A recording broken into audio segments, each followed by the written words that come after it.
Budistek untuk saat ini yaitu Merdeka Belajar.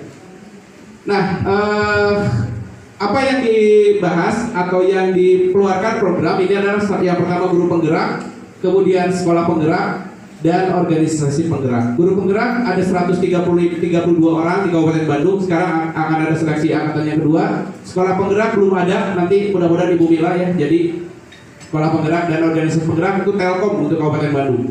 Ini kita akan bahas tentang guru bergerak Indonesia Maju ya. Nah, kenapa ini dibahas? Ini kita cepat-cepat saja Bapak dan Ibu ya untuk sekilas ini. Ini Merdeka Belajar sebetulnya tidak mengubah konten kurikulum. Siap Pak Wawan, coba saya perlihatkan. Dalam arti, sahabat semua ini bukan untuk kesombongan, tapi coba kaji.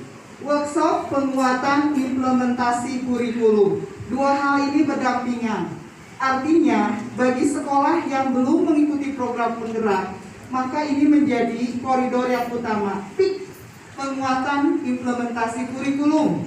Sementara, bagi yang sudah masuk ke dalam program sekolah penggerak, silakan Pak Wan lanjut. Oke, terima kasih Bu Mila. Jadi yang dibahas itu nanti literasi dan numerasi akan terbahas Bu Mila di sini. Yes. Karena yang dibahas oleh guru itu adalah soft skill. Di guru penggerak itu adalah soft skillnya. Tidak membahas tentang atau menyasar kepada hard skill. Kurikulum 13 masih tetap menjadi konten. Sementara di guru penggerak soft skillnya. Di sini yang dibahas adalah bagaimana kemampuan memberikan pemenuhan kebutuhan kepada siswa. Ya, pemenuhan kebutuhan itu sekarang lebih diorientasikan pada dua hal.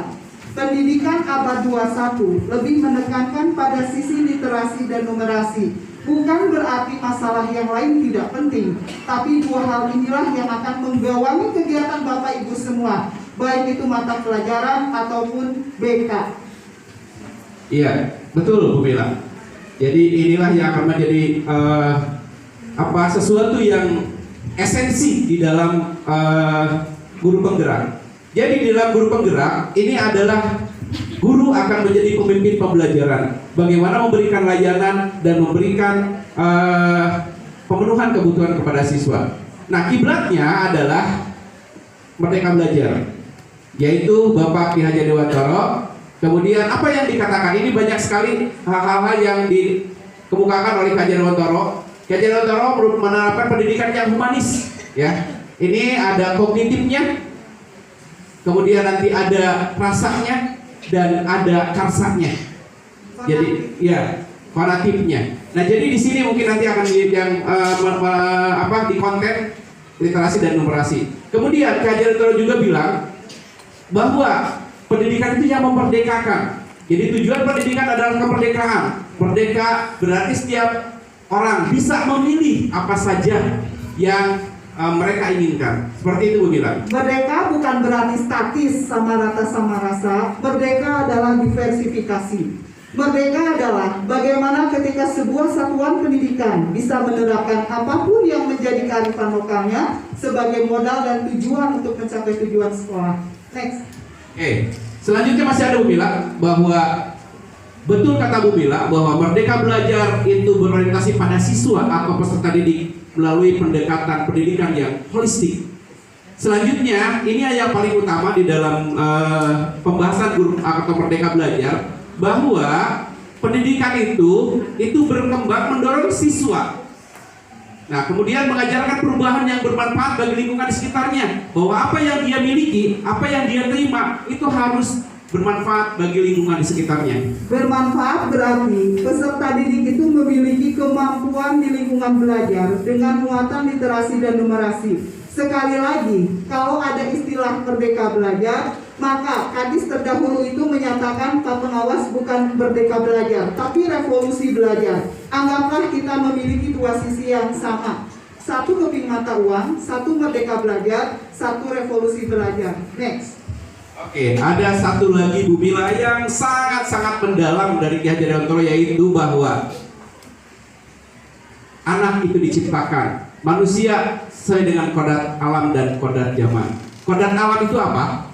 Sementara kita lihat di sini bahwa anak-anak hidup tumbuh sesuai dengan kodratnya sendiri. Pendidikan hanya dapat merawat dan menuntun tumbuhnya kodrat tersebut. Jadi setelah lahir anak memiliki kodratnya, kita di sini hanya menuntut seperti kata tadi Bapak Mubia ya, Bapak Mugi, bahwa guru yang paling utama. Kalau guru yang paling utama, saya ingat dengan KHD. KHD itu senantiasa menggaungkan, cobalah suatu satuan pendidikan memiliki ruangan sekolah yang memiliki 3 dinding aja. Jadi kalaupun dia sebuah lingkaran, janganlah dia terputus. Artinya ketika siswa itu mindsetnya untuk belajar, ada 3 dinding, 1, 2, 3, yang satunya menghadap ke alam. Alam tak kambang jadi guru. Biasanya itu memberikan fasilitas yang terbaik buat siswa. Next. Nah ini lagi, tadi sempat dibilang ada 2 lidi yang berpusat. Jadi di dalam manusia itu terdapat potensi baik dan potensi buruk. Dalam teori bahwa ada 3 teori bahwa anak itu diciptakan sebagai sebuah kertas yang kosong kemudian ditulisi. Tapi ada teori lain yang mengatakan bahwa anak itu sebetulnya sudah ada tulisan-tulisannya, tulisan yang kabur, yaitu potensi baik dan potensi buruk. Kita sebagai gurulah yang akan mengubah mana potensi yang baik itu muncul, sementara potensi yang buruknya itu akan turun dan menghilang, kemudian tumbuh terus potensi baiknya. Itulah yang guru lakukan di dalam pembelajaran di kelas, penuh makna untuk mengubah karakteristik anak, menimbulkan potensi-potensi baik yang ada dalam kepala dan tingkah lakunya. Selanjutnya, nah inilah yang akan kita bahas tentang diferensiasi pembelajaran. Apa sebetulnya diferensiasi pembelajaran, Bu Mila?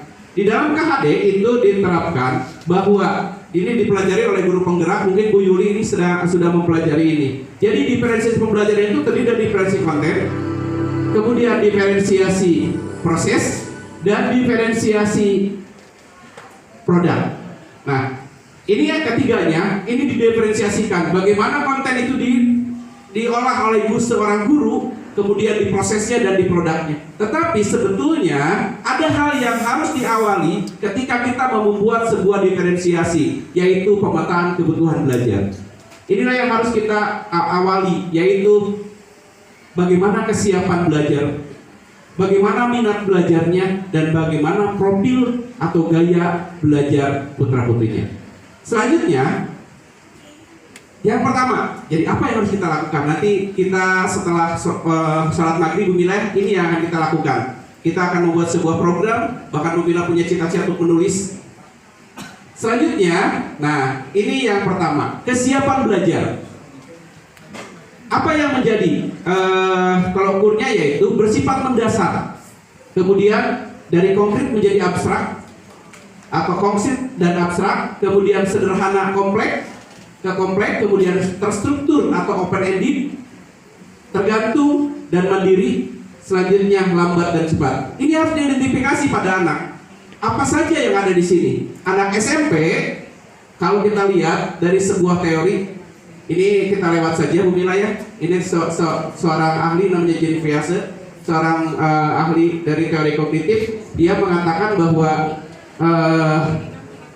pembentukan otak ini pengetahuan, biar lebih cepat nanti masuk ke sini saja.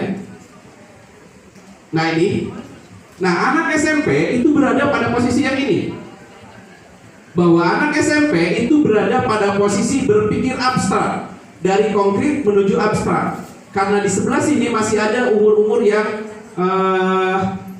berbeda. Kemudian secara kemampuan anak itu berbeda, dasarnya berbeda, kodratnya berbeda, tidak bisa disamaratakan, Bu Mila. Oke, Pak Wawan, kalau bicara mengenai diserta dia, aturan dari ranah kognitif yang ada adalah 1. Pengetahuan, 2. Pemahaman, 3 adalah penerapan.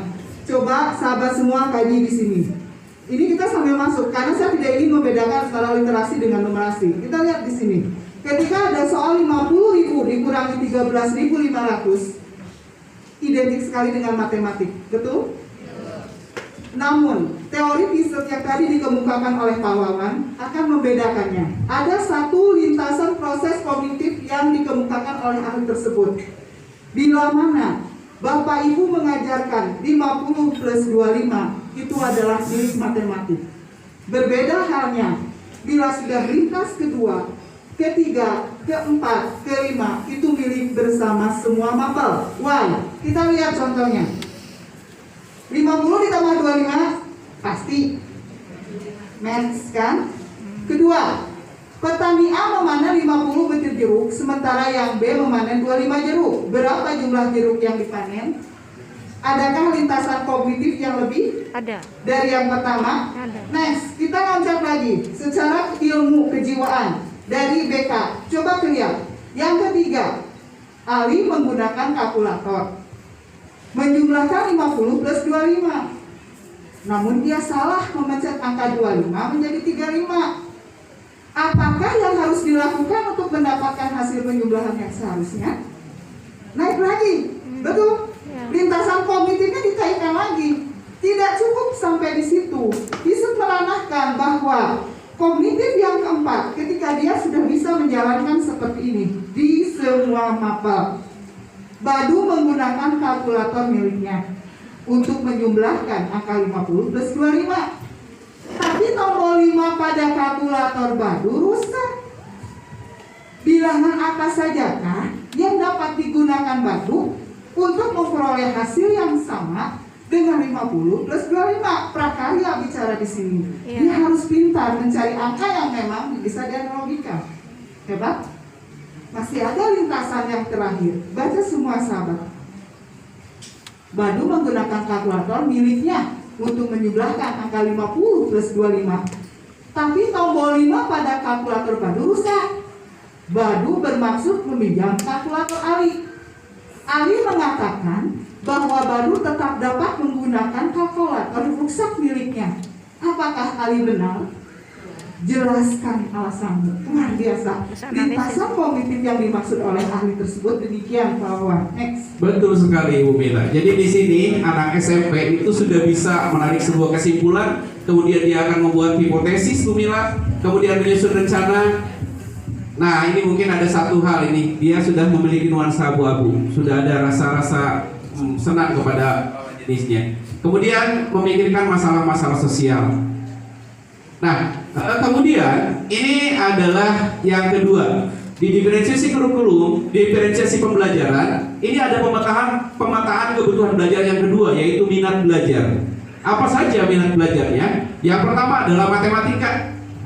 Bisa kita lihat apakah anak tersebut suka matematika, apakah anak tersebut suka sains, apakah anak tersebut suka berbahasa, pidato, kemudian bercerita, ngomong sana kemari, dan lain-lain. Kemudian apa dia suka teknologi yang saat ini tadi dikemukakan oleh Bapak bahwa sekarang anak itu sangat-sangat luar biasa dalam teknologi. Ada Pak, tapi ada juga tidak terlalu memahami itu. Kemudian ada yang suka berkesenian, ada yang suka drama, kemudian ada yang suka musik, kemudian ada yang suka menggambar, dan yang terakhir adalah olahraga.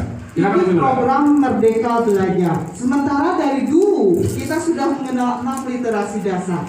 Apakah keduanya akan saling menunjang? Yang penting tidak terjadi kontradiktif. Kita harus membelajarkan kepada siswa literasi bahasa dan sastra, numerasi, sains, ICT, finansial, dan budaya kewargaan. Ini semua terangkum dan saya pikir sejalan dengan apa yang dikemukakan oleh proses Merdeka Belajar. Baik dia sebagai sekolah penggerak ataupun bukan sekolah penggerak, kita memiliki misi, visi, dan tujuan yang jelas. Iya, betul sekali Bu Mila. Kita holistik atau komprehensif di semua lini. Ini adalah minat belajar anak, dan ini harus dipenuhi oleh gurunya. Nah, bagaimana cara pemenuhannya? Maka kita harus nanti membuat kurikulum berdiferensiasi. Tapi satu lagi, ini adalah pemenuhan kebutuhan belajarnya atau pemetaannya dari lihat sisi profil atau gaya belajar siswa. Nah, dari sini mungkin kita bisa melihat. Kalau kita melihat seorang anak, kita tidak bisa melihat langsung anaknya tersebut. Kalau misalkan datang terlambat ke sekolah, langsung dimarahin. Kamu kenapa terlambat? Padahal dia tidak melihat lingkungannya. Barangkali di rumahnya membantu dulu anak-anak atau membantu ibunya untuk ngasuh adiknya dan lain-lain. Jadi ini yang perlu dilihat. Lingkungannya apa? Suhunya, aktivitasnya seperti yang barusan, iklim, tingkat kebisingan dan lain-lain. Kemudian pengaruh budaya. Nah, di rumahnya seperti apa? Apakah dia budayanya santai? Apakah budayanya pendiam? Kemudian apakah ekspresif? Apakah personal? Dan ini juga mungkin kita bisa lihat kejujuran Bapak dan Ibu. Ini luar biasa ketika di rumah kita mengajarkan kejujuran. Bagaimana anak kita kalau pergi ke sekolah dengan diajari oleh orang tuanya di rumah kejujuran. Tapi kadang-kadang kita lupa. Kita berjanji kepada anak, ayo kita main 2 minggu yang akan datang ke Garut misalkan, ternyata 2 minggu yang akan datang bapaknya sibuk, ditanya sama anaknya, Pak, ayo kita ke Garut 2 minggu yang kemarin dijanjikan, nanti bapaknya sibuk. Bisa seperti itu Bu Mila ya. Nah ini mungkin Tapi bukan Pak Wawan kan? ya. Mudah-mudahan Bu Mila. Nah kemudian ini adalah salah satu contoh diantaranya, yaitu ada yang visual, kemudian ada yang auditory, dan ada yang kinestetis. Bisa ditampilkan programnya nggak Pak Wawan? Oh bisa Bu, nah, nanti saya tampilkan programnya Bu. Oke. Masih cukup waktunya Bu Mila? Masih, Oke. kita cukupkan sampai 5:30. Ya siap. Jadi ini adalah profil atau gaya belajar, ada yang visual, ada yang auditory, dan ada yang kinestetis. Sebetulnya ada link, ada instrumennya Bu Mila. Yes. Ini ada instrumen, di link ini ada instrumen untuk menguji ini visualnya. Mau langsung ke programnya Bu Mila? Ya, langsung program karena nanti saya akan menyanyikan contoh yang pernah dahulu dilakukan. Oke, ini sebetulnya teori belajarnya. Di sini ada scaffolding Bu Mila ya. Jadi guru itu bertindak sebagai seorang yang menuntun. Di sini dari dulunya atau tadinya tidak tahu menjadi tahu, dia menuntun seorang anak untuk bisa melakukan sesuatu, namanya scaffolding. Nanti dibahas mungkin sama Bu Mila apa itu scaffolding. Oke. Kemudian ini adalah pembelajaran berdiferensiasi itu dari sisi konten, kemudian diferensiasi proses dan diferensiasi produk. Nah, contohnya ini Bu Mila yang pertama. Contoh, kalau kita mau membuat diferensiasi berdasarkan kesiapan belajar. Setelah kita identifikasi yang tadi, maka kita bisa mengidentifikasi misalkan murid telah memahami konsep keliling. Tadi Bu Mila sudah tahapan kognitif sudah terlihat ya. Konsep keliling dapat dilakukan operasi hitung. Nah ini anaknya, kemudian pembelajarannya. Seperti apa pembelajaran? Ini adalah diferensiasi prosesnya. Kemudian jika anak sudah bisa memahami di level 2 ini, kelompoknya ini, inilah proses pembelajarannya. Kemudian murid belum memahami konsep keliling. Ini ada air, kemudian dan lain-lain, termasuk Wawan ini belum bisa ya. Ini belum bisa keliling, memahami keliling. Nah, murid akan mendapatkan pembelajaran eksplisit tentang konsep keliling. Guru akan memberikan scaffolding dalam prosesnya. Oke Pak Wawan, sebelum saya scaffolding bisa tukeran mic nggak?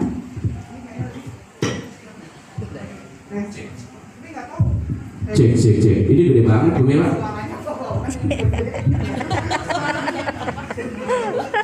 Cek. Oke. Nah, coba volumenya diperbesar Bu Mila. Kalau wanita beda ya, volumenya segede-gedenya wanita, tetap ya. Jadi kalau saya bicara scaffolding, kalau lebih bisa dipahami oleh sahabat semua, bila saya mengajarkan naik sepeda ke anak, itu kan dipegang ya. Kita pegang terus, lama-lama kita bukan dilempar, dibiarkan set, tapi dia maju sendiri kan. Jadi scaffolding itu membimbing, mengarahkan sampai dia bisa jalan sendiri gitu. Pak Wawan bisa ada satu lagi format yang bisa menjelaskan. Oke, ya ini untuk diferensiasi berdasarkan kesiapan belajar Bu Mila ya. Kalau ini berdasarkan gaya belajar. Nah, yang tadi kita sudah punya 3 gaya belajar, yaitu visual, auditory, dan kinestetik. Kalau misalkan anaknya visual, berarti yang harus dilihat adalah tentang gambar-gambar oleh anaknya. Kemudian kalau auditory, maka harus banyak suara yang diperdengarkan oleh siswa. Pada siswa maksudnya, guru harus banyak berbicara. Kemudian kalau tayangan ada suaranya. Kemudian kalau kinestetik, ini rata-rata kinestetik ini anaknya selalu bergerak ke sana kemari. Seperti saya. Iya betul. Seperti Ibu Mila itu kinestetik ya. Karena saya dengan Pak Wawan 3 tahun masih paham ya. Iya. Bapak Ibu, ketika bicara masalah pembelajaran berdiferensiasi, itu sebetulnya sudah kita lakukan dari dulu. Sudah, hanya beda kemasan. Kalau permen teh sama dikasih bungkusnya dulu agak rumit, sekarang mah bercahaya berkilau gitu. Merdeka belajar. Nah, di sini coba saya kan sepintas saja karena ini dulu juga pernah lah di antara sahabat semua yang melihat ini.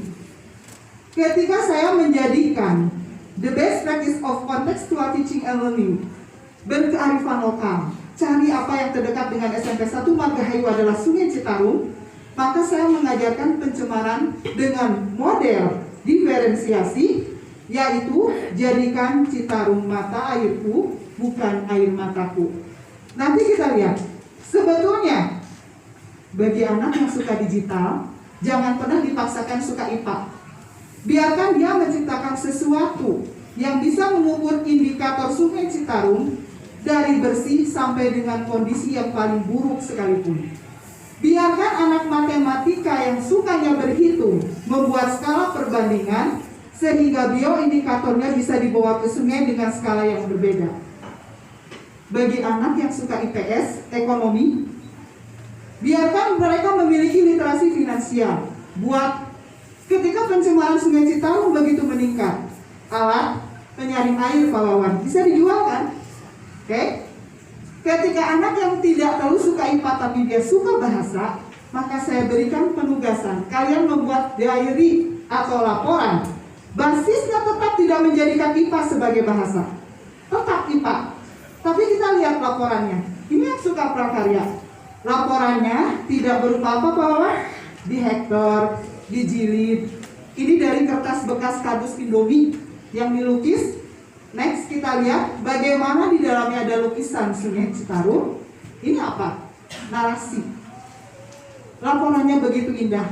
Coba Bapak Ibu baca. Setitik embun tergelincir lembut di mata mentari, gulirnya menyentuh dasar air.